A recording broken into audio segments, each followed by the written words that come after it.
Imagine running 4 miles every 4 hours for 4 days. And no, I haven't lost the plot. This is in fact a video that did actually happen. I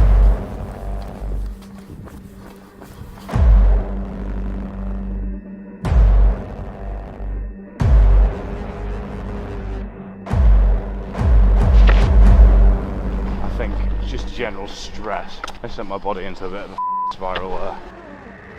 So if you haven't yet seen the video that I am talking about, then I highly recommend that you do, as this video is essentially a follow-on from that one. The support and interaction that has followed the video going live has been fantastic, so thank you very much to each and every one of you, but there's been a few questions that have required a little bit more detail, and if you stick around, I'll break those down for you in terms of what's actually required to execute an event like this. But more importantly, I'll break down my learnings so that you can take a few things away if you ever decide you'd like to do the 4x4x48, or if you decide you're as foolish as I am and you double it. Now, the first point I'd like to cover is training, and the burning question on everyone's minds, which is how did I prepare? How did I train for such an event? And the unfortunate answer is, I didn't really. Well, not specifically, anyway. So by that I mean I didn't completely reinvent the wheel and put all of my eggs in the basket of preparing for this, but rather I relied on my competence and confidence in my aerobic capacity, and I think you can do the same. By that I mean that if you become comfortable with knowing what your aerobic pacing is and having the ability to do a half marathon or beyond at an aerobic pace, I think that gives you the ability and the level of fitness required to go at the 4x4x48. So the main thing from a training point of view is to understand the heart rate zone that you want to be working in, the pacing that you want to be working in, so that each 4 mile segment that you do is steady, reliable, and not taking too much from you. My brief before I started was to stick around the 10-minute mile pace, 6 minute per K pace. I had a bit of flex either side of that, and that's exactly how it unfolded from start to finish. So if you do decide to take this challenge on yourself and want to make your training a bit more specific, then all I would really recommend is improving your aerobic capacity through zone 2 work. Ultimately, the premise of the challenge doesn't really allow for too much training on what this challenge is all about, which is sleep deprivation, inconvenience, discomfort, and getting yourself out of bed at 4 in the morning when you really don't want to. The second point today is all about nutrition, and I would recommend a seafood diet. What? And by that I don't mean shrimp and mussels, I instead mean if you see the food, you eat the food. The overarching recommendation that I have, however, and this is something I was really strict on going into it, was eat what you normally eat as consistently as you can. It's important to mention that this isn't a conventional ultra endurance event because you have the gaps, you have the opportunity to refuel, reset, and prepare your next meal, things like that. So you don't need to treat it as you would a conventional ultra endurance event. The mistake a lot of people could make here, and something I was keen to avoid, was overeating and therefore affecting their digestion, affecting their sleep, affecting their comfort on the runs themselves, maybe making themselves a bit more sluggish. So my recommendation would be calculate just above maintenance calories in terms of a surplus, and then eat back the calories you burn from all the runs. Track them if you want, or just go on portion sizes, meals, but make sure you are eating whenever you can, but doing it as soon after the run as you can to maximize the time between that meal and when you start running again. So my structure effectively became eating throughout the day in the gaps, having a decent amount of food, salts and fluids when I came in from the runs during the day. And then what I found overnight was actually to minimize my food consumption, minimize my fluid consumption, so that I could prioritize getting to bed and maximizing the quality of sleep rather than having digestion interrupt it. Night 1 and night 2, I did feel like my digestion was interrupting my sleep, and my sleep was interrupting my digestion, so I did feel a little bit compromised on the nighttime runs. But whilst I did start to feel a little bit depleted towards the end of the night runs on night 3 and 4, I felt like I slept and settled much better for having taken that as a strategy. So my recommendation to you would be eat consistently, eat normally, make sure you're eating back the expenditure that's coming from the run, so balance the books as it were, keep your salts up, keep your fluids up, and make sure to monitor your digestion, your hydration around your sleep, and adjust as you go.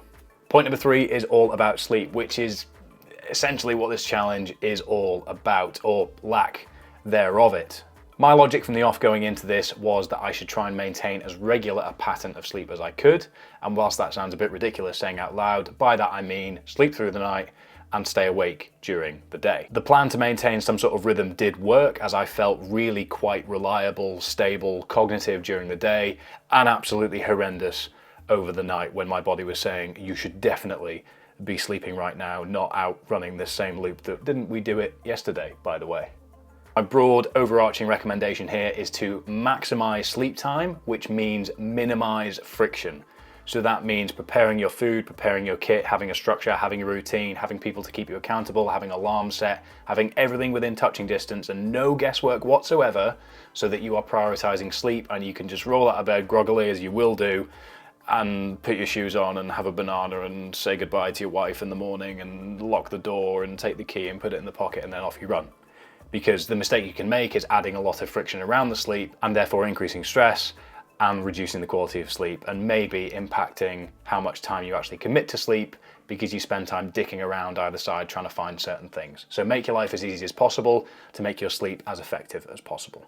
It's easy to take the logic of, oh, but I'm barely sleeping, therefore the finer details won't matter, but my counter argument to that would be, this is where the finer details matter more than they ever have. Unsurprisingly, I found nights 3 and 4 really quite tough, but I did effectively maintain the sleeping pattern of midnight, 4 a.m, sleeping through those. I did try and sleep in one of the 8 p.m. to 12 a.m. slots, but found myself lying in bed not feeling that tired, so then didn't want to lie in bed getting frustrated and then nodding off and feeling terrible because I'd only just got to sleep, which did actually happen when I nodded off on the sofa, and the worst run getting out the door of the whole thing was when I'd unexpectedly fallen asleep and had to drag myself off the sofa to get ready for a run in 25 minutes or whatever it ended up being. So on average, I was getting about 2 hours and 15 minutes of sleep, and I found it quite easy to get to sleep for the most part. Waking up was horrific, but that is what the challenge is all about, and unsurprisingly, as I've said, nights 3 and 4 were really quite soul-searchingly tough. On night 4 especially, my body heat went through the roof, which actually meant that my quality of sleep really did start to degrade, and that's where the challenge really started to catch up with me. So a few of you have been interested in the data surrounding everything I've said so far, and I was fortunate enough to have my Whoop on my wrist the whole way around, and not only have I just punched myself in the face slightly, but I also did over 4 days, as you can see in the data reflected by this, and this. So going into it, on day 1, my recovery score could have been better. Not exactly the optimal approach to a 4-day ultra endurance event, but here we are, live and learn. It's great to have access to the time that I was spent sleeping, the quality of that sleep, because it can track over the time the consistency that I was executing. The strain day to day was consistently over the 20 mark. Recovery gets progressively worse and worse, obviously. My HRV, the drop off was really quite aggressive, and I think that's what people have found most interesting over Instagram, where I did a post about this. But you can see the running timings, you can see the sleep is around the 220, 205, 225, we've got a 153 in there. So there's a fair amount of consistency, but there's some variability to take into account.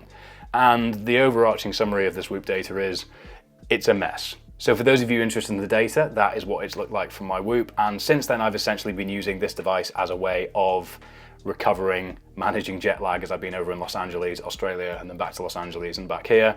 So I've been monitoring my recovery, my HRV, and how I'm adapting day to day around my sleeping pattern. But effectively, this was really useful to have as a way of tracking the consistent patterns that I was executing on the 4x4x96. If you're interested in a lifestyle tracker that can help you make more informed decisions on your day-to-day life, then you can get your first month free with the link in the description down below. Do please let me know how you get on as well. And if you decide to run for 4 days straight for 4 miles every 4 hours, then we can compare data. How fun would that be? Point number 4 is 4 miles every 4 hours, 4 days. Lots of 4s flying around. But essentially, point number 4 is all about kit and making sure you, 1, have enough of it, 2, have used it before, 3, like it and know it is comfortable, and 4, have a way of turning over that kit and making sure you always have access to what you want and need whenever you will want and need it. So over preparing is the name of the game here, and there is no amount of kit that will be too much in this case. Make sure you're stocked up on chamois cream, make sure you're stocked up on electrolytes, all the things that you know you need. But as I said with nutrition, don't try anything new, do the basics and execute them well. So on this as well is a little bit of an insight into how I approached showering, staying clean, hygiene, cleanliness, if you will. And found that my logic going into it was shower every 2 runs to try and make my kit last as long as it could and minimize turnover from washing, drying, etc. But after doing that twice, so for 4 runs total, I found myself feeling a bit grubby and dirty and sort of irritated on my skin. So I just showered after every run. So my routine was through the door, Fluids, salt, tiny bit of food on, shower. If I was going to have a main meal, I'd have that, and then I'd either go to bed or I'd settle into whatever I was doing in the gap during the day. So I had that as a break point, which was nice. I could alternate the temperature depending on how I was feeling. I could bring my body temperature back down if one run had been a bit harder. I could put it up if I just enjoyed being in a hot shower and use it as a bit of a morale boost. But I really did find that as a mental reset and as a cleanliness reset, that's me washing myself with shower gel, by the way, if that was unclear, and found that showering after every run was the best way to approach things. But to be able to do that, I needed to have the facilities and prep ready to go to have enough kit to see me through. So please bear that in mind for if you ever do the 4x4x48, because you don't want to be uncomfortable as a result of the things that you could have prepared for better ahead of time. For our fifth and final point today, let's cover the big one, which is mindset. And the obvious answer here is to stay hard. But that's not what I'm going to say, because it's a little bit more complex and individual than that. And whilst that might be the salient point overarching, how you choose to stay hard, that's what she said, is up to a few more strategic decisions rather than aimlessly bashing your heads together like those dinosaurs from dinosaur times. I was going to try and give a range there, but I'm not all that clued in on dinosaurs to be able to do so. So dinosaurs aside, the most important thing to consider is sets and reps. There are 12 runs to get through in the 4x4x48, and you don't want to think about the 12. You want to think about the 1, and then the 1, and then the 1. And then when you get into the night, that's where the work begins. That's where the challenge is. That is the core of it. So knowing that you shouldn't be placing too much emphasis in terms of fear, in terms of concern, in terms of resolve and effort into the runs themselves, you should be saving all of that for the challenge of getting out of bed and dealing with the night and the sleep deprivation that follows. So the mindset switch in terms of not treating this as a run, but as an exercise and discipline in terms of getting out of bed is the real thing that I think will help you reframe how you approach this. This is a challenge designed to give you easy outs, and if you're doing this from your house, you'll have your family, your kids, your dogs, a bath, that pizza that you could order from your favorite spot down the road that just gives you an easier option. And that's what this is designed to do. It's designed to present these things to you and for you to say, no, I'm going to stick to what I said I'd do and see this through. That is where the challenge comes into its own, and where the value of this challenge is a little bit different to a conventional ultra. So set yourself up, reduce the friction around all of the things that can give you an easy out, reframe your mindset to view this as a challenge in discipline and strategy rather than a run.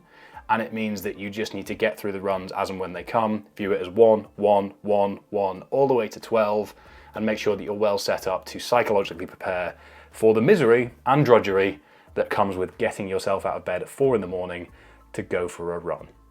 And my final point on the mindset piece is don't take yourself too seriously and make sure to have fun with it. Because my coping mechanism for this sort of thing is, and always has been, humour that gets progressively more incriminating as time goes on, I will admit, but nonetheless, this is there for you to explore yourself, learn lessons about yourself, put yourself in a situation that's gonna make you uncomfortable, gonna make you fight and ask yourself questions in here. So do it with a smile on your face if you can, because you're doing this willingly, you're taking the opportunity, you're grabbing it by the cojones and trying to have fun along the way, which sounds like a very PE teacher thing to say, but if you don't laugh, you'll cry. So I hope that's given you an overview of both my experience with the 4x4x96 as well as a bit of a toolbox and a few things to consider for you doing the 4x4x48 if you decide to do so. If you're interested in a little bit more of the data side of things, then obviously make sure to go back and deep dive on the Whoop section, but you can also follow me on Strava where you can see all of my runs, pacing, heart rates, all the data that you desire in one place, and it's not very hard to find. If you just scroll to the point where you just see the same thing for several scroll iterations, you're in the right place. But aside from that, any questions you have about my personal experience or any recommendations I might have, then please drop them down in the comments below. Loads of people have done this challenge all over the world, so anyone that's got any insights they would like to share, drop them down below as well. If it can be a shared resource pool for others that are interested in doing it, fantastic. And yes, I've given you a double thumbs up in between his meme go. We get the thumbs up. Oh, friend. Oh, new friend. Hey. But that's it from me today. Please do make sure to hit like on the video if you have enjoyed it or enjoyed the original video, because that kind of carries on to this one, so you should definitely like it. Cheers, thank you. Make sure to comment down below with your thoughts and or feelings, and make sure that you have hit subscribe. We have a lot of exciting things planned for the rest of the year, so why not join us for the ride?